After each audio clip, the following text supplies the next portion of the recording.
Imagine that I'm the Homer Simpson, this Neanderthal fat bloke in Wakefield, which is true. Mentally, that's where I'm at.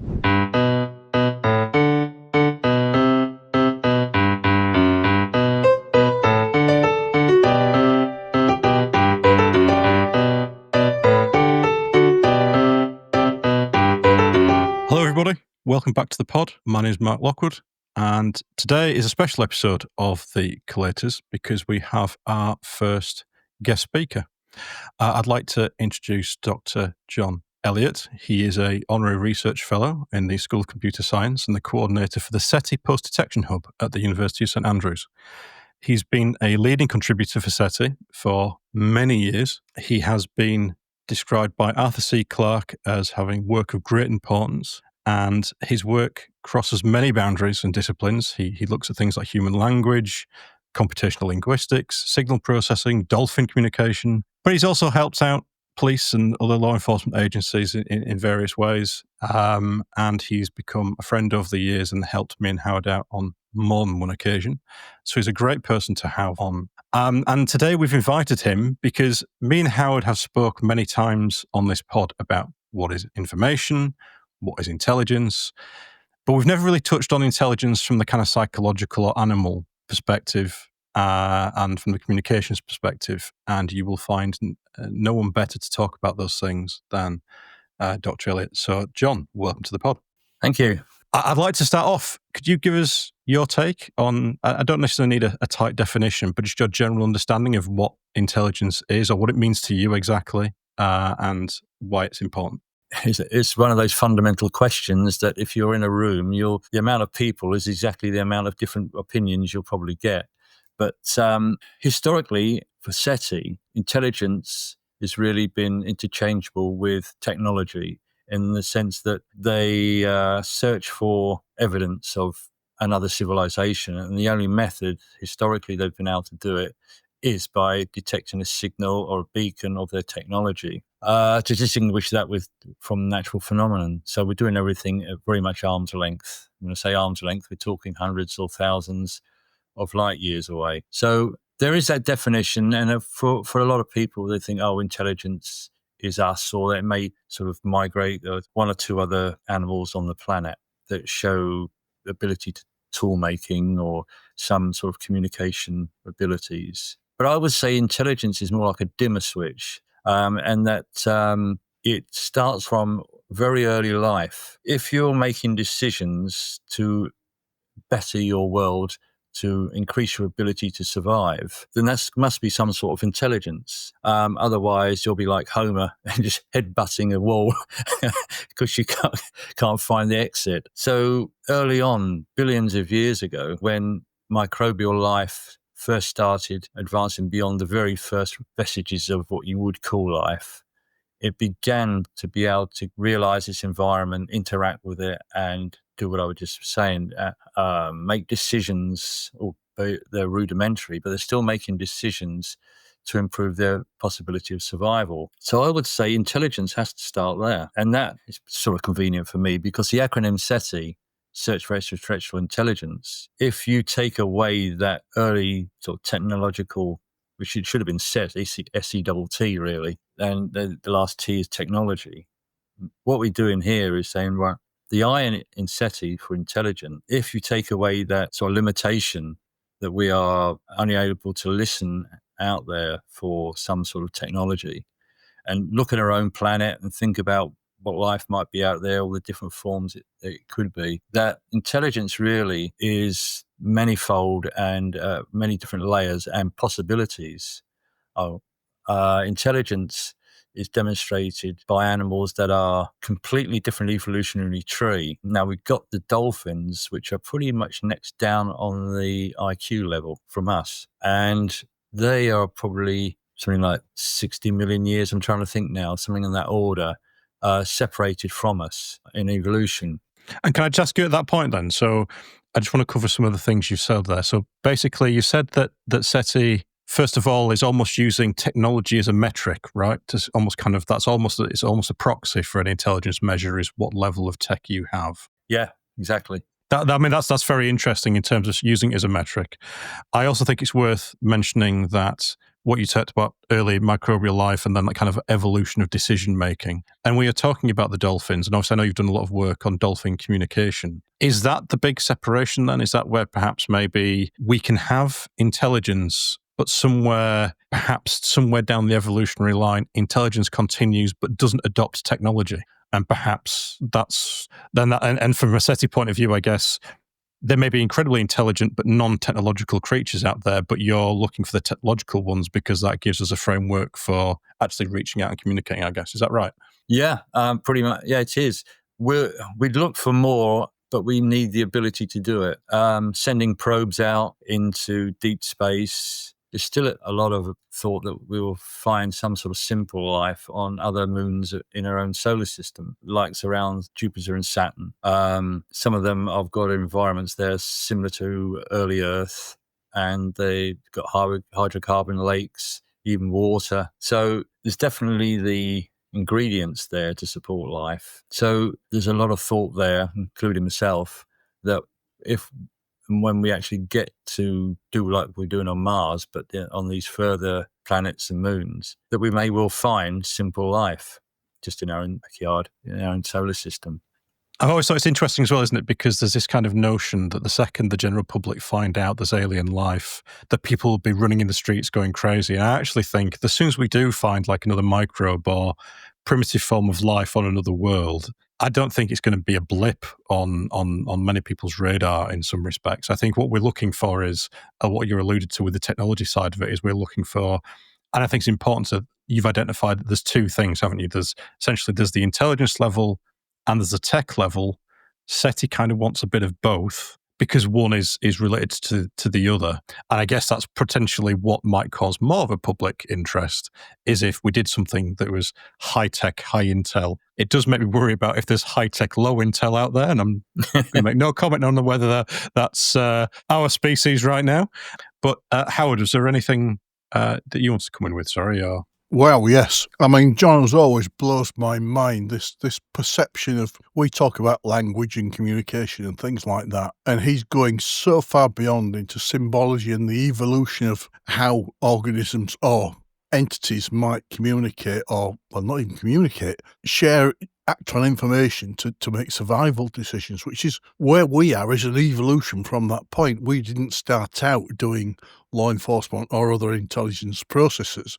We started out as creatures grubbing about for survival, right from the unicellular stage, like John's talking about. A couple of things that stand out for me from what you said, John. The first one is, you very neatly defined the search for this extraterrestrial intelligence to be based on their ability to use technology, because that's likely to be the thing we can pick up.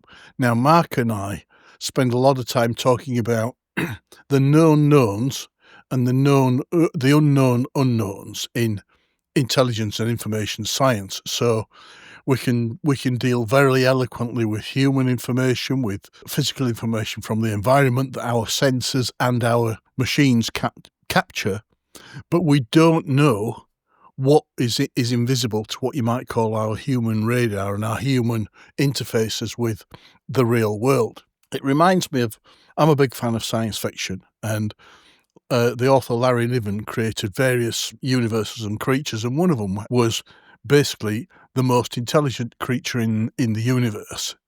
It had this tremendous information processing power, but it had no appendages. So it couldn't walk. It had to rely on other species that it controlled mentally to survive. And I just wonder if the SETI approach, brilliant though it is, realises that actually, because it's limited the kind of technology it's using to search for the data that's coming from these other beings, if they exist, we have to accept that there's possibility they're actually missing the data that they're putting out, even just in their daily activity, if you want to call it that, rather than their ability from creature A to communicate with creature B, because that's not what you were talking about. You were talking about kind of the emanations from their activities for survival, rather than doing like we've done, reaching out to say, hello, is there anybody out there? Oh, yeah. You see where I'm coming from? No, yeah. I mean, I agree exactly.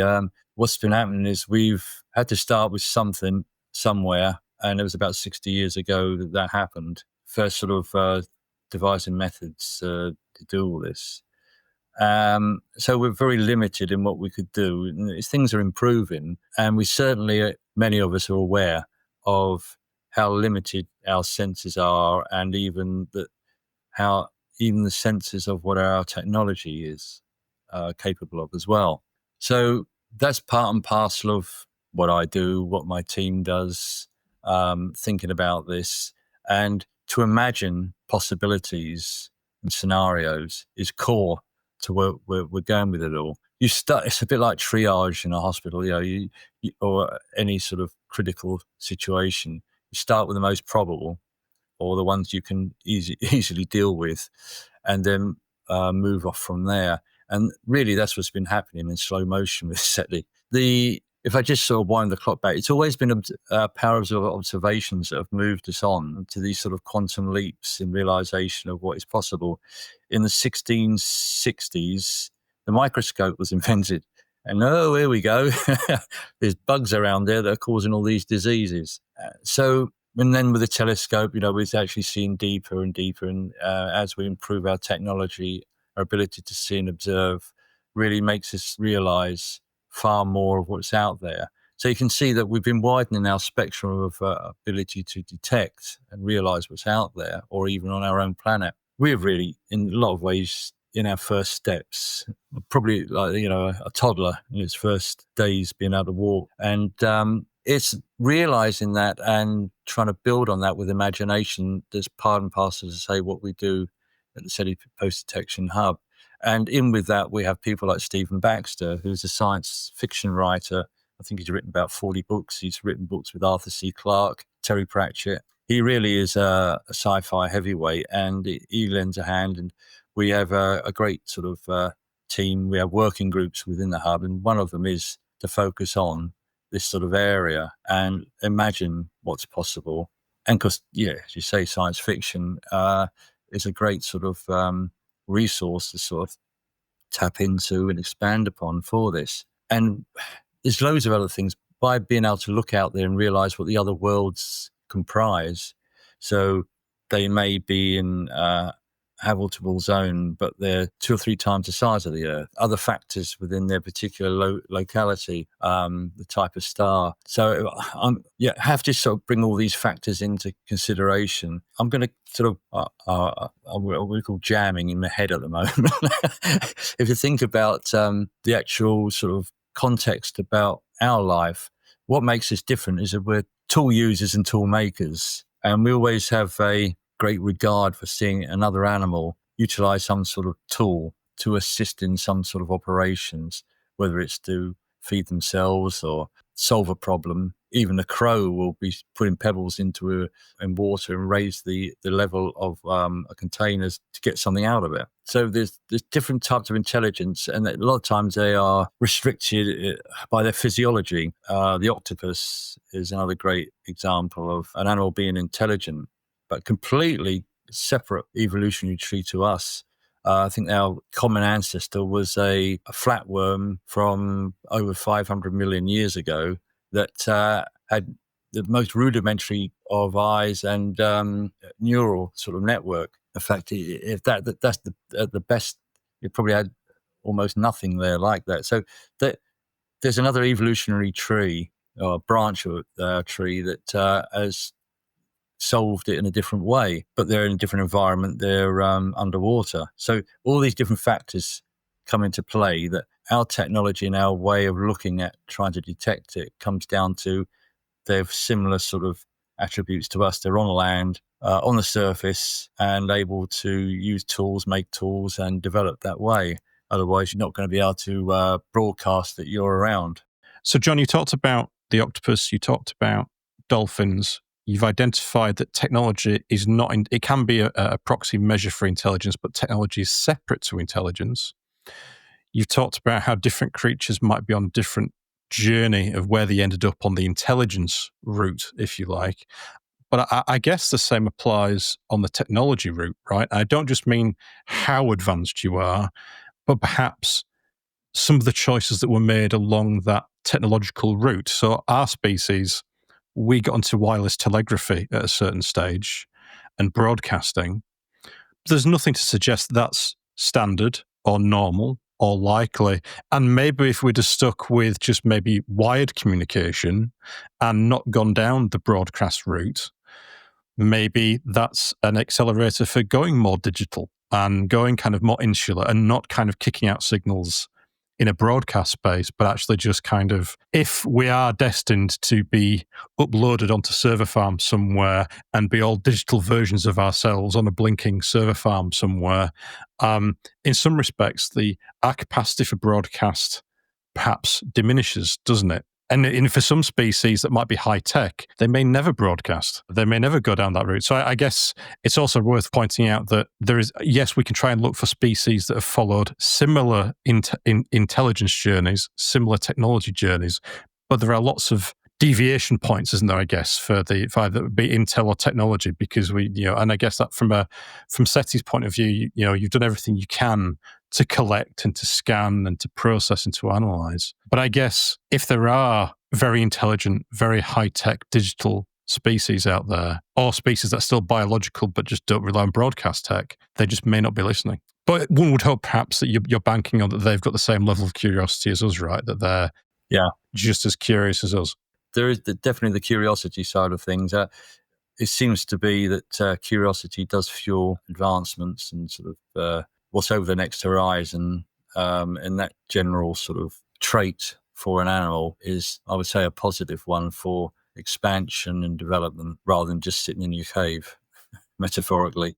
I agree with you on that, John. And for me, you've talked very eloquently about this idea that we are tool makers and therefore we value that quality and maybe look for that. It creates almost a bias in the approach that we take, or a limitation, which is perfectly understandable. But when we talk about intelligence, maybe it's this idea of curiosity, because you're going from a position of passively, say you're an amoeba, and it's a bad example, but you are this, very primitive organism that's just watching the world go by passively and being impacted with chemical and other biological signals from the environment. And after a while, you start to realise that some of those signals will give you survival ability, like you've talked about, rather like a plant will turn its leaves for photosynthesis to get the best quality sun. But there's got to be a point where the organism goes from passively watching the data to passively collecting and processing certain data for survival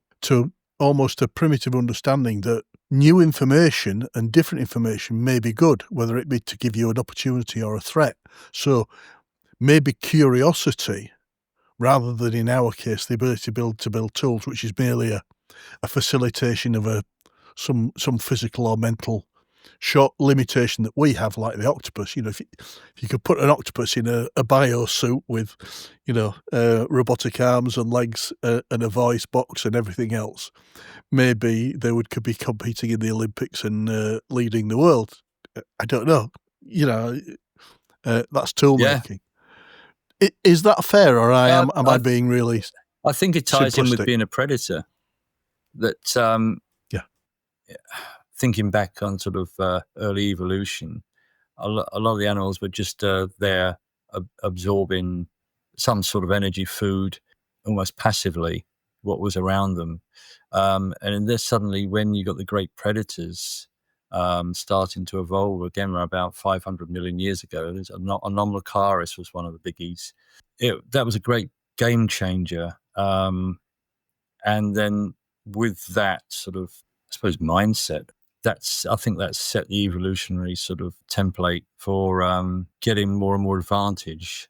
And as you evolve to get that advantage to be a predator, I think much of what is that underpins of where we are now. So so when you start off with SETI, I started off with just being a computer scientist and looking about language. You end up having to look at just about every branch of science to bring it all in to understand. So things like evolution are especially interesting for me at one side, and then quantum mechanics at the other end. But it's understanding sort of those possibilities over the next horizon, that curiosity, going back to that word.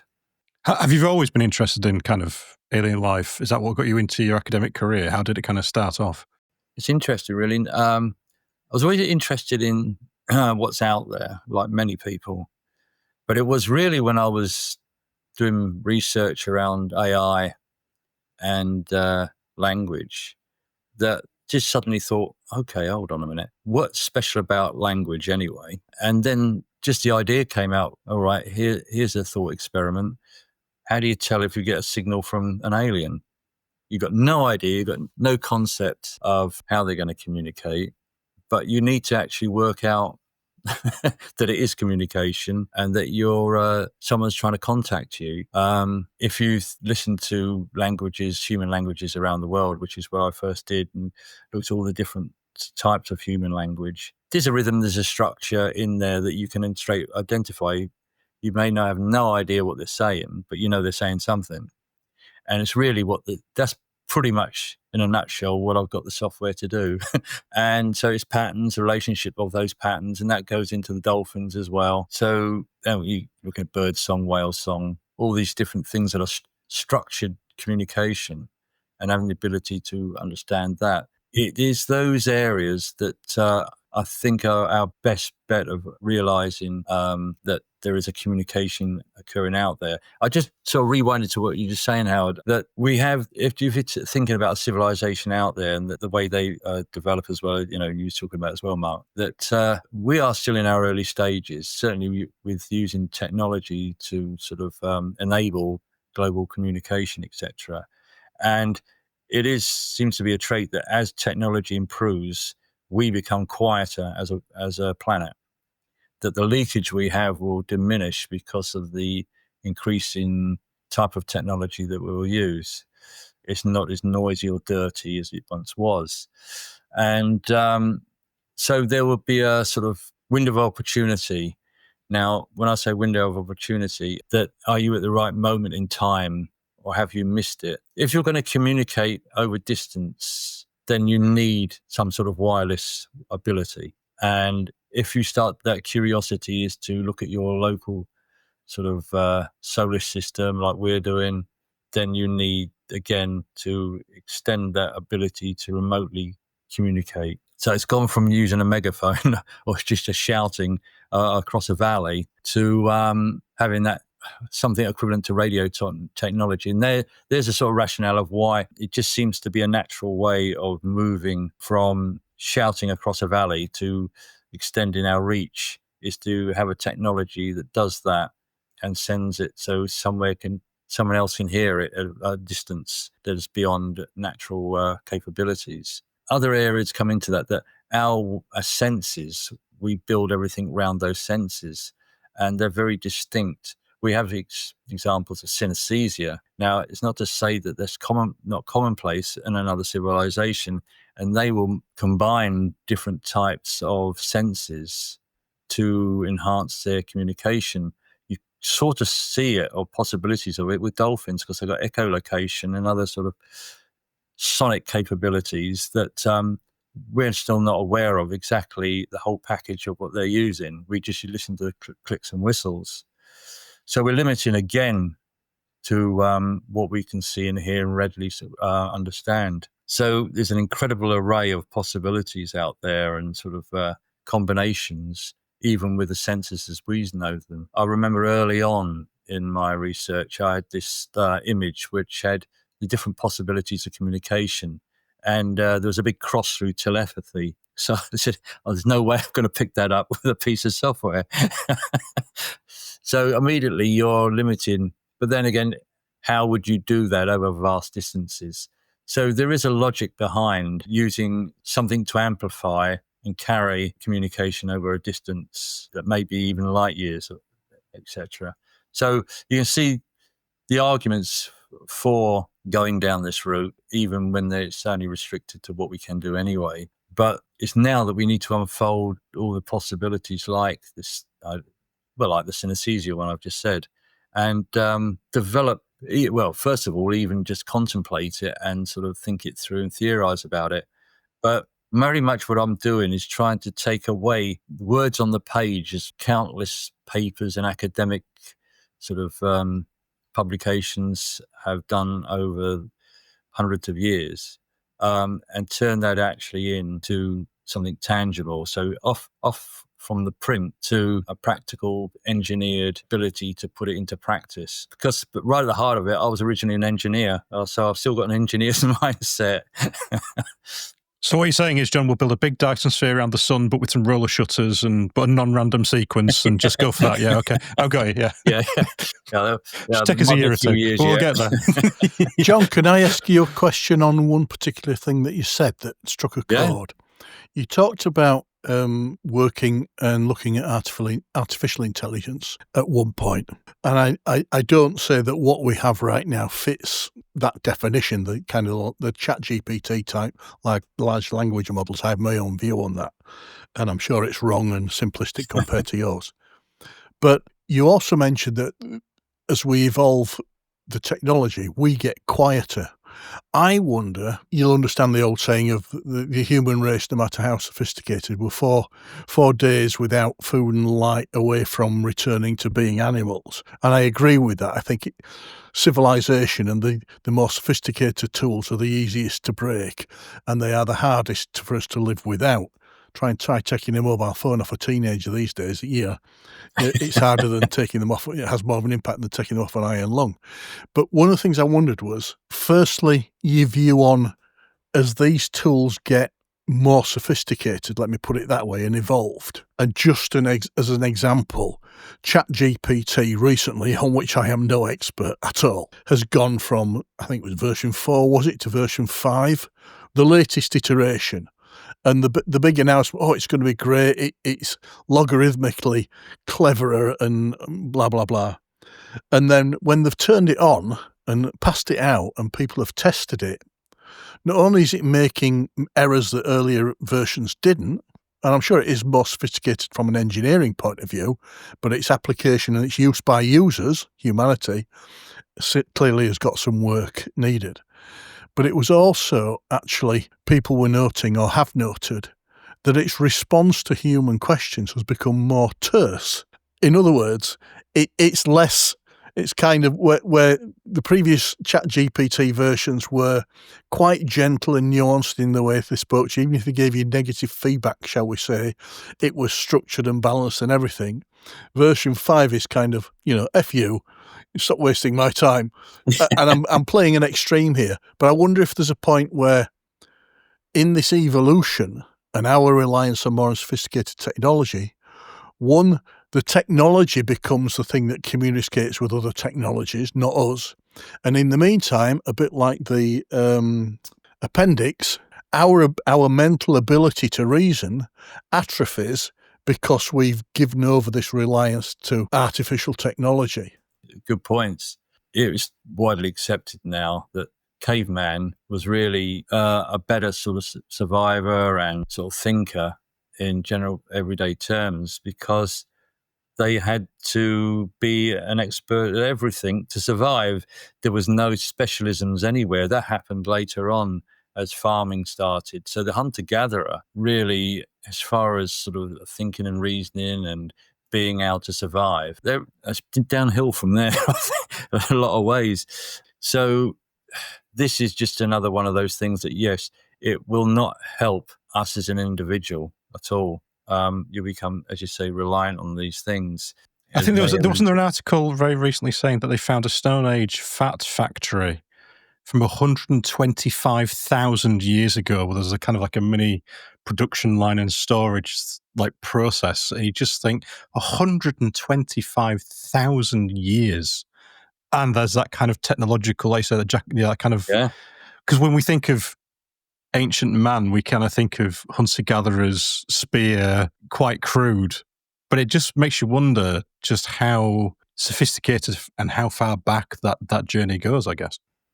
Well, yeah, our journey as far as Homo sapiens starts about 300,000 years ago. But then again, you've got Neanderthals that demonstrated some great sort of attributes. I'm still not sure why they disappeared. I think it's about the way we think, because there's been other animals with bigger brains, and certainly I think Neanderthals actually did have bigger brains slightly. But it's a plasticity of the way we think. There's something there. And I'm just thinking about, I suppose that's just reminded me of what you were saying about algorithms. For algorithms are devised by humans, and if they try and get too, I say specialized with it, but they can lose some of the human attributes that you would expect because of the refinements they're trying to bring in.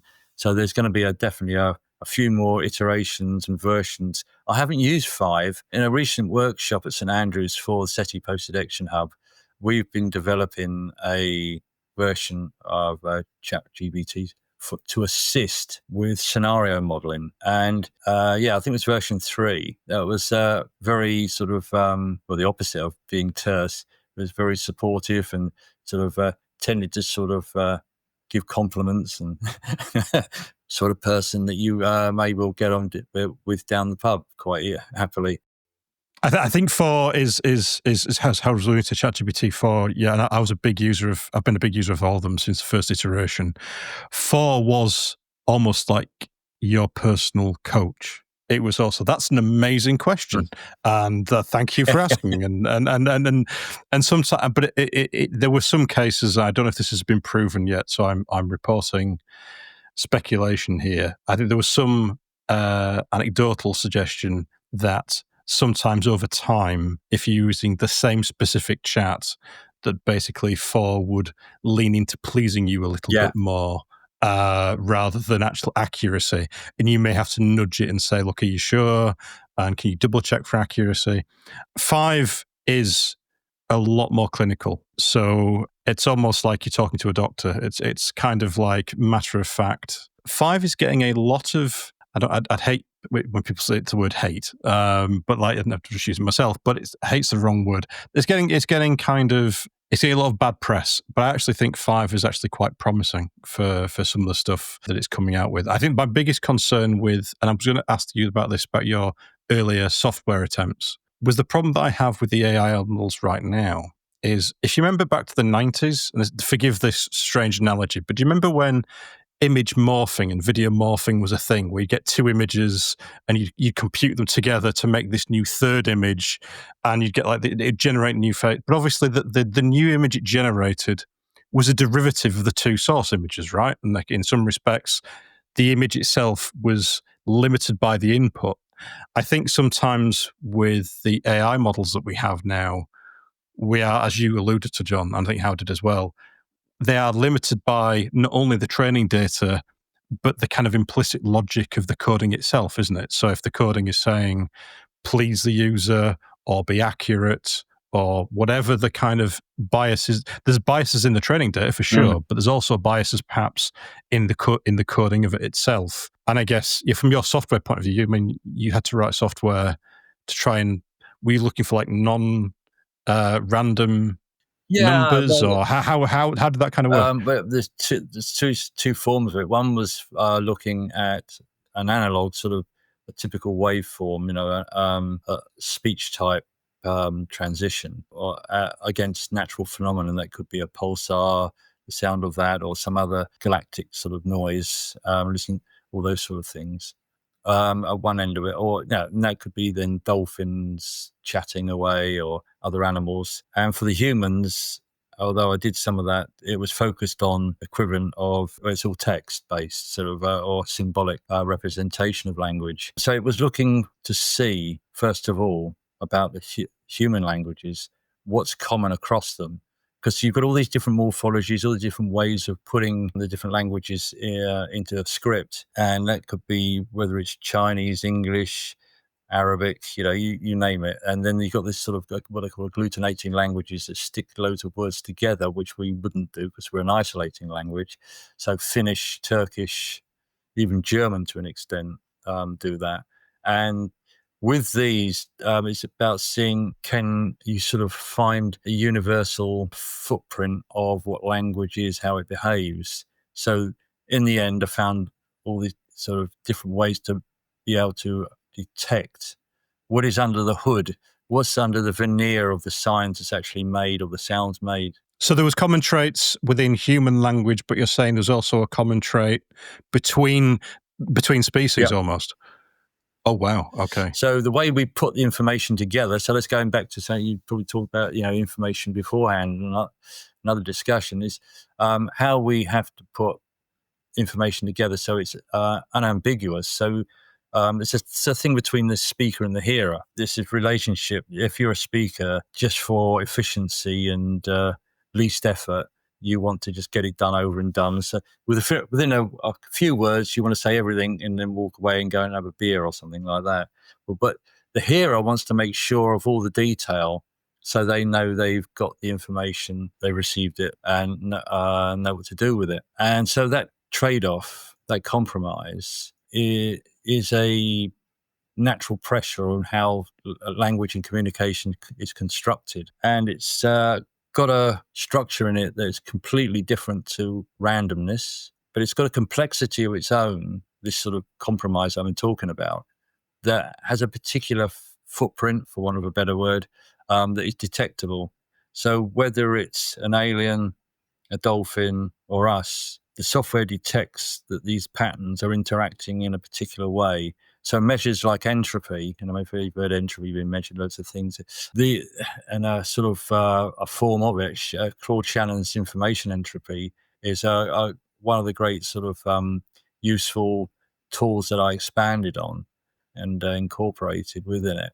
So it goes on beyond that, but that sort of pattern and sort of detector that realizes that they've got these internal structures. That's the best way I would put it. Whether it's sort of at a letter level or a word level, I hate to use those particular descriptions, but it gets the message across, I think. The chunks of way we could put in our information, the way we're describing the world around us together, has that sort of hallmark, that fingerprint, footprint that is detectable.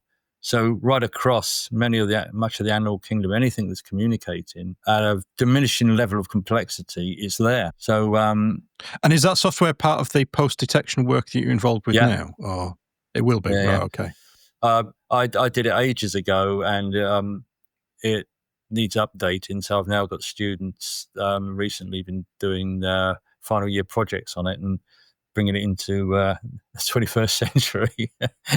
Can you explain to the listeners what the post-detection team does, what the role is, what the vision is? Well, this is the group I founded at St Andrews in 22, with a specific remit of planning what next after a detection, whether it's a signal, whether it's the thing I forgot to mention that Howard mentioned about AI meeting AI, because I think that's one of the most probable ways. The first thing is a signal, but with us reaching out with probes, and the only way we're going to get to vast distances is to use what we use in Voyager and the like already, but we're talking about much faster, much more technologically enabled, as in AI probes going out there for us, be much smaller, much faster. You think about our best rockets will take something like 70,000 years to get to the next star. It's really a non-starter as far as putting a human being in there is concerned and going out there and saying hi or just observing. So we need to use that type of AI technology because it's cheap. There's no collateral damage. So with all those sort of factors involved, AI will be talking to AI or detecting another AI, et cetera, et cetera. That's highly probable. So I'm trying to, we'll rhyme myself back to where I was talking about your question, Mark. Where were we? What was the last point you made? Sorry. I asked if could you tell the listeners about the post-detection project in general? I think you'd tell about me. No, we could do either, mate. We could do either. It's not a problem. So knowing that what next is the big question, because regardless of our capabilities of searching, which is if you think about it, SETI is like a coin. One side is the search, the other side's post-detection. They don't oppose each other, but that's just a way of sort of envisaging it. That all the big kit, the telescopes, whatever flavor of, are listening, looking out there, and they are very high cost and the great sort of eyes of the planet. But having a plan what next is incredibly important, but also mainly separated from the technology that's doing the search in lots of ways. Once we've got it, is to then understand what we've got and then tell everybody about it and have all strategies in place. So we have the protocols, the legal apparatus, the human factors involved to understand how people will react depending on the proximity and the type of discovery we've had. It has many different levels. And so we're on a journey of understanding what humanity is, what it is to be human, as well as much as what it is to be an alien and what that might be. So again, it's like another coin that if you looked at post-detection, on one side of it is linking in with the search in some ways. So like my software, to have something in place that will deal with the technology that we're using, but it's highly adaptable because the ideas behind looking at what you found are not in any shape or form reliant on the technology to search in the first place. But then it's all those, say, strategies about that. So that the other side of the post-detection coin is us as humans and how we're going to react. If you think about if one country, it won't be one country, but it could be us in America or including Australia at the moment on using our telescopes may pick up something. So there would never be one telescope in one country that would be able to do that and know where the source has happened. Triangulation, interferometry. Could the Chinese do some more stuff on the moon, maybe? That's the other thing. The moon has been looked at as far for, I reckon, at least the last 20 to 25 years as a viable place to put telescopes because it will be free of all the junk around our planet and all the noise we make. So that really is something that we've been looking at. And it was the Project Daedalus crater on the far side of the moon, and having a quiet zone around there is really a plan that is ongoing. I'm in the Moon Far Side Protection Committee for the International Academy of Astronautics as well as SETI's. So that's an implementation that would have hopefully been done years ago, but will be one day, just because of the noise and all the interference of our own planet and our atmosphere, stratosphere, etc. So you can see there's a huge amount of aspects, and so the team is over 50 now, and I will expand that to citizen science soon, get people involved. But the experts involved at the moment cover just about 50 different disciplines, and it's been described as the most multidisciplinary endeavor ever in science. I've given quite a few talks at the Royal Society on this and a different sort of science events, etc. Because of the nature of realizing that there must be something out there really in the academic community and in the general public because of the amount of exoplanets we've been finding. If you think about it, in the mid-90s, we hadn't found one. And now we realize that I conservatively estimate that there's probably about 500 billion planets in our own galaxy. Others have pushed that estimate towards 2 trillion. We've got about 400 billion stars. So every star you look at, there's at least one planet around it. So do you have a take on the Fermi paradox then? Fermi paradox is something that was going through my mind earlier. We're not only in space, we're in time. So there's many different factors that sort of, are there at a technological stage that they want to keep away from us because we can't stop squabbling? Are we just so insignificant that we're just off their radar, so to speak? We are this little blue dot, as Carl Sagan said, on the outer reaches in the suburbs of the Milky Way. We are... We are not front and center of anything, and that there are probably billions, if not many, many hundreds of millions of Earth-like planets in our own Milky Way. Why are we special? Right, we've got life. We know we've got life here, and we're the only example of life on a planet that we know about. But there may be a completely galactic network out there that we don't know about. Certainly, but with all those planets being found, just sort of saying those exoplanets, the probability of life not being out there is astronomically small. Now, back to our early conversations about how they may reach out, have they got the technology we can recognize? Are they quite happy in their intelligence and don't want anyone else to get involved? So many different scenarios out there, but our probes may well just fall on a civilization that wanted to become quiet. So you've got so many different scenarios that will play out in the next hundreds of years as our technology advances. If you think about air flight, wasn't it? about 1903, something like that. The Wright brothers first just get off the ground for about 100 yards. Now we're doing what we're doing in space. Only just sort of a couple of generations later, just over 100 years, so there's a few generations, but that's a ridiculously small amount of time to go from, oh, we just got off the ground to, oh, we've got out of the solar system. What next? So it's the exponential growth of our abilities is maintained, is still, and the projection is still there that with AI maybe building more AI, that taking us out the loop completely, you can see that the advancements are going to be incredible. It's significant as long as we can stay survived and not implode.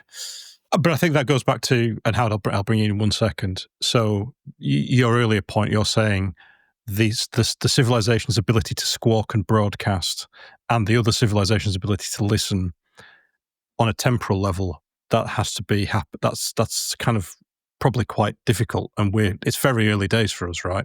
So I guess, yeah. So sorry, Howard, go on. John, what are you talking about? Imagine that I'm the Homer Simpson, this Neanderthal fat bloke in Wakefield, which is true. Mentally, that's where I'm at. But you make some really interesting points. You said that the human life has been around, or intelligent life, shall we say, for 300,000 years. And currently, the rocket to get to somewhere useful takes 70,000 years, correct? Mm-hmm. So even if it's got an AI tool on it to do the communicating for us, hi, this is us, it's taken it a quarter of the time that human beings have around to get there. Even if the other species happens to be at the same point in time when they can communicate, they're surviving, they have the desire to communicate, and their AI, being really simplistic, talks to our AI, so they have a chat. And then ours turns around and trudges its way home at subgalactic speeds of 70. So by the time it gets back with the answer, as technology stands today, the best guess is half of humanity had lived for that time. The reason I raised that is you were talking about the so what. What do we do after we've made this contact?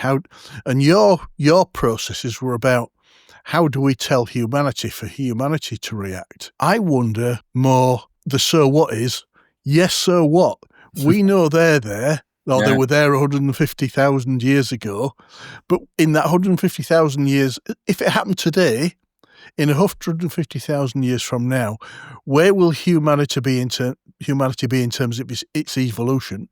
And if the one we're talking to is in the same place, even if they wanted to nip over and have a beer with us and say hi, being really stupid, it's unlikely to happen. It's an awareness rather than, we're not going to have aliens landing or this great, shall we say, parental civilization coming and saving us from ourselves, which are the kind of the two ends of the bell curve of science fiction. But the one that really stands out for me is, as you say, our tool use is growing exponentially as our population's use of resources. We are predators as a species. We eat things up and carry on eating things up to our detriment and to endanger our survival. Unless that path changes, and I'm not being simplistic about climate change, I'm talking about everything, preponderance for war and for population numbers and other kinds of conflict. At what point, unless we find other planets or resources to absorb and therefore to keep this business model of human life going, where we just eat things up like a virus, is it not more likely we're likely to simply kill ourselves before any signal comes back? Well, that's part of the Fermi paradox, isn't it? Yeah. We implode before we can actually finally make contact. No, I should have sort of qualified. An AI probe would be much faster than our rockets. Yes. So it may be just a few thousand years that it will take to get Alpha and Centauri sort of stars there. And there's 4.25 light years. I'm not criticising. I love it. You blow me away. I would worship at your altar, but I have to sort of raise these practical. We do ourselves. No, we do it all the time. That's a great thing about this research. We spar all the time like this, and it's The things that come to mind is the speed of which we will be able to send probes out there will accelerate in its development, and accelerate literally in its speed and the ability to reach out there. So that's why I say I agree with you said much earlier that AI meeting AI is very much, as far as intelligence is concerned, an actual contact. That's, I would say, the most probable. I know you've got many that would think about Independence Day and some sort of spaceship landing on the White House lawn and everything. I don't sign up to that at all, because me neither. But that little sort of blip in the cosmos that it's just not worth coming to. What I will say is that I mentioned time. Now, we are this planet is sort of 4.5 billion years old, but the universe and this galaxy are so this galaxy is 13.5, pushing 14 billion. We're around a star, a yellow dwarf, which has got about a 10 billion year lifespan. But far more abundant are the orange dwarfs, which have a 40 to 50 billion year window of existence. And the red dwarf is even more. It's off the scale. But the red dwarf stars are so cool that you'd have to have a planet circling around the star, sort of habitable zone, that was so near. The orange dwarf is a great contender, and more of them, about 4 or 5 times as say. But they'll have loads of Earth-like planets will be in the habitable zone for them, and they will have far longer to evolve. So my thoughts on this are, and I'm not alone, is that an Earth-like planet and habitable zone around an orange dwarf may well have been evolving an intelligence billions of years before us, which means they will, if they are tool makers and they've devised their technologies, they will have capabilities that are only magic to us. They still won't be bothered about coming to us, I'm sure. But what the thing is, that they will have all this technology capabilities that will probably be, if we survive our own stupidity, where we are going ourselves, and the ability to explore, to really find out what's out there. There's so many speculations in theoretical physics and astrophysics about the makeup of the galaxy and the universe. Things are changing all the time. So it's a bit like being in a game where the pitch keeps changing.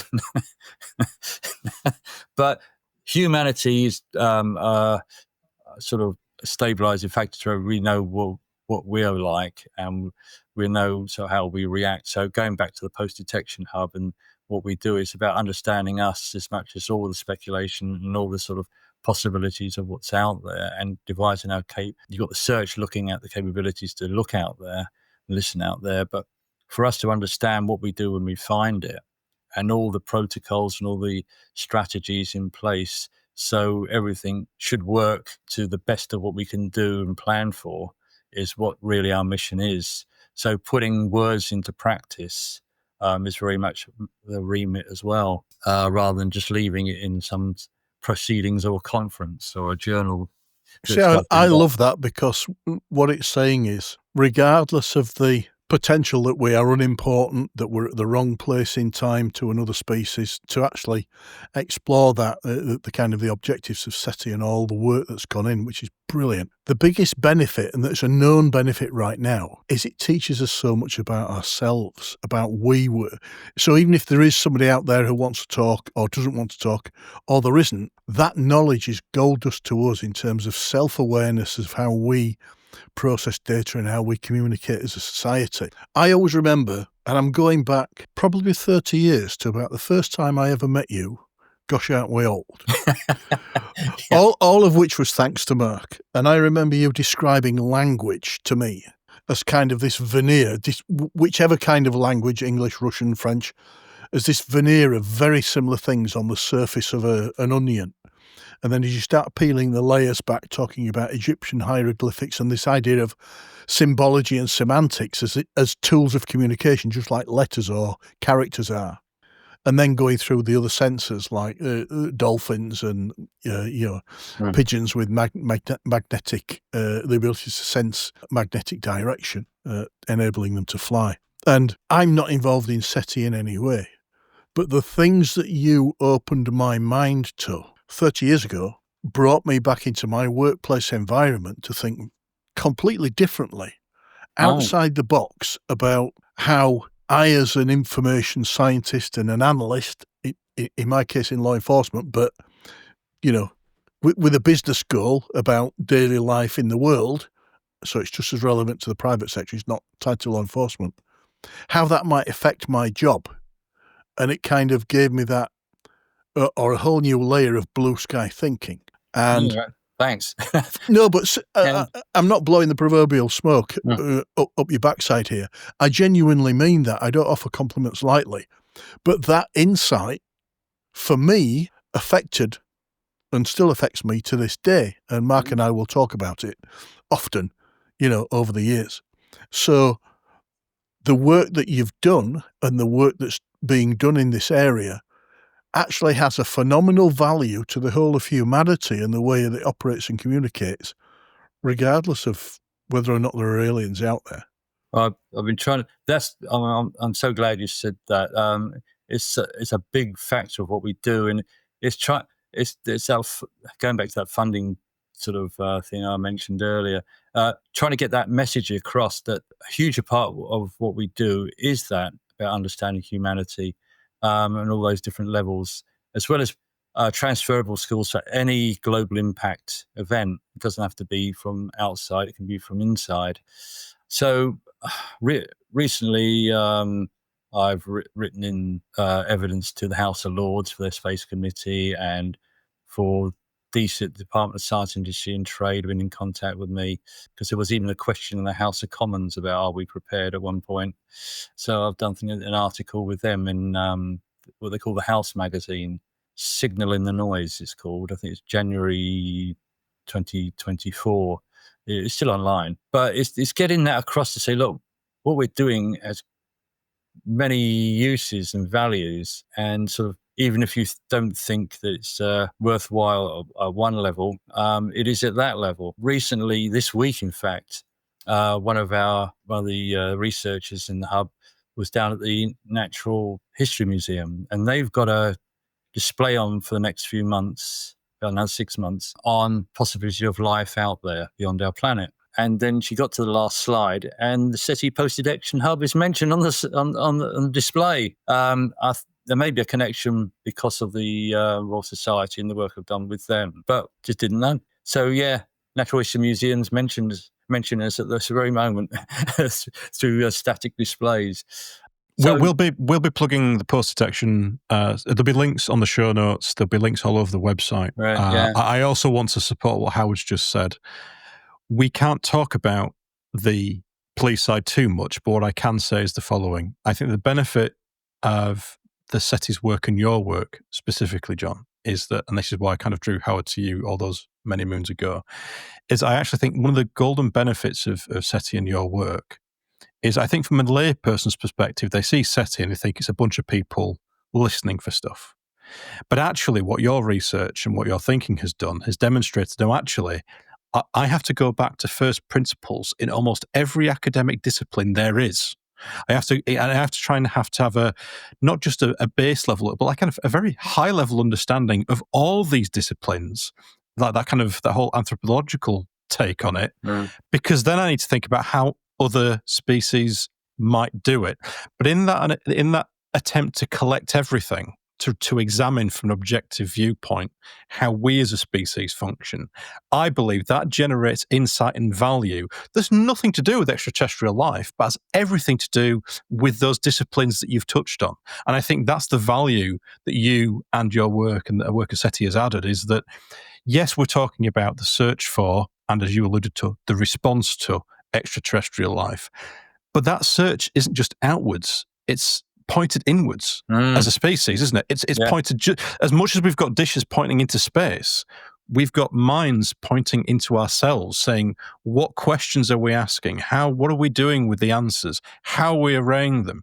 And I think, and I would encourage anybody listening to this, it doesn't matter where you are on the whole alien life thing, if you're just into how human beings work, how society works, or societies, plural, work, if you're just interested in science, it's worth having a look at SETI and your work, because I think there's extra insight there, because I've very rarely in science, and you do get it sometimes in information science, you get little nods to cross-discipline.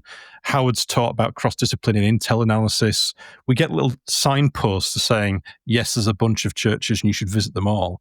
But I think it's your work and SETI's work that really does the kind of, right, we've got to talk about maths, philosophy, linguistics, and everything else to the nth degree, because we have to think about it, how all the permutations about other species might do it to approach the problem of communication and detection and things like that. So I would encourage anybody to look John up and look the Post-SETI Detection Project.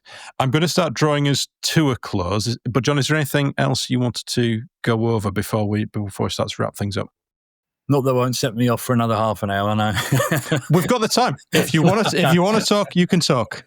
No, I think you summed it up very well. Thank you very much. I think if people do sort of look at it at those sort of levels and how it affects us, I know in 2019 we had a week-long summer science exhibition at the Royal Society on all this, what we did, and one of the parts of the display was a mirror for people just to look in, and that was just make the point about you're looking inside yourself as well as part of what we're doing.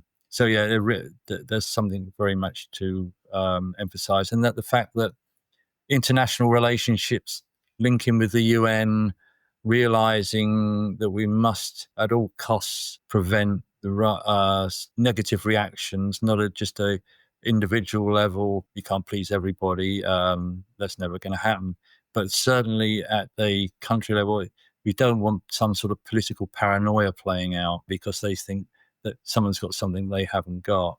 It needs to be, and there's a philosophy of SETI, is to be open, transparent, and say what we've found, what we've got, and what we're doing with it. Because it's not one moment in time you say, oh, that's it, we know we've got. We will have to look at the evidence. It will be a process over an extended period of time, quite likely. So we don't want the vacuum being filled with speculation that is negative to our well-being. Howard, is there anything else you wanted to go through before we bring it to a close? Yeah, I could spend all my lifetime swapping spit with John over a beer or three.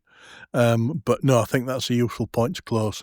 But I'd love to continue the conversation or expand it on another occasion, John. Yeah. Maybe another forum. Pleasure, yeah, definitely. Well, in that case, John, thank you for today. I'm sure we will have you back, and this is just the start of many discussions, but sincerely, this has been a great talk, and thank to everybody listening. We'll speak to you next time.